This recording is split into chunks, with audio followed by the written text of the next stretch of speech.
ఉమ్మడి ఖమ్మం జిల్లాపై ఫోకస్ పెట్టిన కేసీఆర్ అవే పంచులు అవే సెటర్లతో దంచుకొట్టారు. కొత్తగూడెం ఖమ్మం ప్రజా ఆశీర్వాద సభల వేదికగా విమర్శల బాణాలు ఎక్కుపెట్టారు.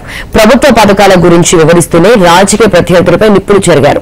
ఖమ్మం నియోజకవర్గంలో తుమ్మల ముళ్లు కావాలా, పువ్వాడ పువ్వులు కావాలో ప్రజలే తేల్చుకోవాలన్నారు కేసీఆర్.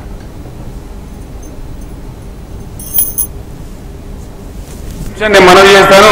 మొదటి అడుగులోనే 3% తెలంగాణ స్టేట్ ఇంక్రిమెంట్ ఇచ్చాం. కంపెనీ టర్నోవర్ కాంగ్రెస్ రాజ్యంలో 11,000 కోట్లు ఉండేది, దాన్ని 33,000 కోట్లకి ఈరోజు తీసుకొని పోయినాం. సింగరేణి లాభాలు 419 కోట్లు మాత్రమే ఉండేది, దాన్ని 2,184 కోట్లకు తీసుకొని పోయినాం. గతంలో కార్మికులకు పంచేటువంటి లాభం సంవత్సరానికి 60-70 కోట్లే ఉండే, కానీ ఈ దసరా సింగరేణి కార్మికులకు మనం పంచినటువంటి లాభం 700 కోట్లు. నూతన నియామకాల వల్ల సింగరేణి ఇప్పుడు యువ కార్మికులతో కలకల్లాడుతూ ఉంది. తెలంగాణ రాకపూర్వం 6,400 ఉద్యోగాలు వస్తే తెలంగాణ వచ్చినటువంటి ఈ 9.5 ఏళ్లలో 19,463 మందికి ఉద్యోగాలు ఇవ్వడం జరిగింది. డిపెండెంట్ ఉద్యోగాలు కూడగొట్టిందే Congress union, CPI CPM union. Dependent ఉద్యోగాలు మళ్ళా బీఆర్ఎస్ గవర్నమెంట్ వచ్చినాకనే పునరుద్ధరించడం జరిగింది. దాని ద్వారా 15,256 మందికి డిపెండెంట్ ఉద్యోగాలు కూడా ఇవ్వడం జరిగింది. గతంలో కార్మికులు చనిపోతే 1 లక్ష రూపాయలు ఇచ్చి చేతులు దులుపుకునేది, ఈరోజు దాన్ని 10 లక్షల రూపాయలు పెంచుకున్నాం. డిపెండెంట్ ఉద్యోగం తీసుకోకుండా ఉంటే 25 లక్షలు వాళ్ళకి ఇస్తా ఉన్నాం. కార్మికులు తీసుకునేటువంటి ఇంటి రుణానికి వడ్డీ మొత్తం సింగరేణి చెల్లిస్తూ 10 లక్షల రూపాయలు వడ్డీ లేని రుణం కూడా వాళ్ళకు అందించడం జరుగుతూ ఉంది. సింగరేణి స్థలాలలో నివాసం ఉంటున్నటువంటి 22,000 మందికి జీవో 76 ద్వారా ఇళ్ల పట్టాలను కూడా అందజేయడం జరిగింది. తెలంగాణ వచ్చిన పరిస్థితి మీకు తెలుసు. ఆనాడు కరెంటు లేదు. కరెంటు ఉత్పత్తి చేసే కొత్తగూడెంలో కూడా విపరీతమైన కరెంటు కోతలు ఉండేవి. మంచినీళ్లు లేవు. కొత్తగూడెం పట్టణంలో ఆనాడు నీళ్ళు ఎట్లా వచ్చినాయో ఇవాళ మీకు నీళ్ళు ఎట్లా దొరుకుతున్నాయో మీకు తెలిసి నేను చెప్పే అవసరం లేదు. సాగునీళ్లు లేవు. వ్యవసాయం దండగైపోయింది. వలసలు పోవాలి, బతకపోవాలి. చాలా దారుణమైనటువంటి పరిస్థితి. ముందు కరెంటు బాధను తీసేసుకున్నాం, ఇలా కరెంటు బాధ లేదు. అదేవిధంగా మంచినీళ్ళ బాధ లేదు. కంప్లీట్గా మంచినీళ్ళ బాధ తొలిగిపోయింది. కరెంటు అప్పటికిప్పటికీ అసలు పోలిక కూడా లేదు. ఇంకా యాదాద్రి పవర్ స్టేషన్ అయిపోతే మరొక 4,000 మెగావాట్ల విద్యుత్ శక్తి మనకు యాడ్ అవుతా ఉంది.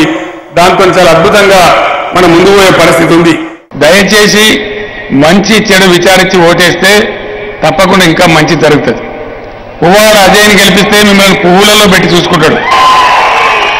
అదే తుమ్మలు తుప్పలు తెచ్చుకుంటే మీరే ముళ్ళు గుచ్చుకుంటారు. మరి మీకు తుమ్మ ముళ్ళు కావన్నా, పువ్వాడ పువ్వులు కావన్నా, ఏది కావన్నా తేల్చాల్సింది ఖమ్మం ప్రజలని చెప్పి నేను మనవి చేస్తా ఉన్నా. నిలబడిన వ్యక్తుల గుణగణాలన్నీ మీకు తెలుసు. ఒక ఆయన అయితే చాలా గొప్పవాడు. నేను పోయినసారి ఆయన ఓడిపోతే ఆయనకు మంత్రి పదవి ఇచ్చినా నేను చెప్తే నాకే ఆయన మంత్రి పదవి ఇచ్చినా అని చెప్పిండు. అంత చరిత్ర మీ కళ్ళ ముందర ఉన్నది. మీ సాక్షిగా జరిగింది కదా. ఈ జిల్లాలో 2 కర్ణాటక దమనకులు ఉన్నారు. వీళ్ళిద్దరు పీడ వదిలించిన ఖమ్మానికి ఇలా శుభ్రంగా ఉన్నది ఖమ్మం. ప్రజాస్వామ్యంలో మాటలకు కూడా పరిమితి ఉంటుంది. అది కాదు కదా రాజకీయం అంటే. అరాచకంగా మాట్లాడద్దు కదా. నేను బీఆర్ఎస్ పార్టీ వాళ్ళని ఒక్కరిని కూడా అసెంబ్లీ కడప తొక్కనియా అని ఒక అర్భకుడు మాట్లాడుతూ ఉన్నాడు. అని నువ్వేంటి ఖమ్మం ప్రజలనే గుర్తవచ్చినావా, కొనేసినావా? ఖమ్మం జిల్లానే ప్రజాస్వామ్య వాదులు దీన్ని సహిస్తారా? ఇది ఎంతవరకు ధర్మం? ఖమ్మం నగరంలో ఐటీ టవర్, ఇది కళ్ళలో కూడా ఊహించినమా? కళ్ళలో కూడా ఊహించలేదు. అజయ్ గారికి సొంతంగా ఇక్కడ మెడికల్ కాలేజీ ఉంది, మనందరికీ తెలుసు.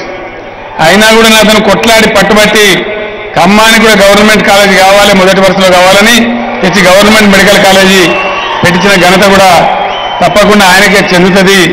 ఆ విధంగా రవాణా మంత్రిగా ఉన్నందుకు బ్రహ్మాండమైన అడ్వాంటేజ్ తీసుకున్నాడు. హైటెక్ బస్టాండ్ కట్టేసిండు. 40 కోట్లతోని ఆర్టీసీ వాళ్ళ కళ్యాణ మండపం కూడా కట్టించిండు. మంచినీళ్ళ విషయం నేను చెప్పే అవసరం లేదు.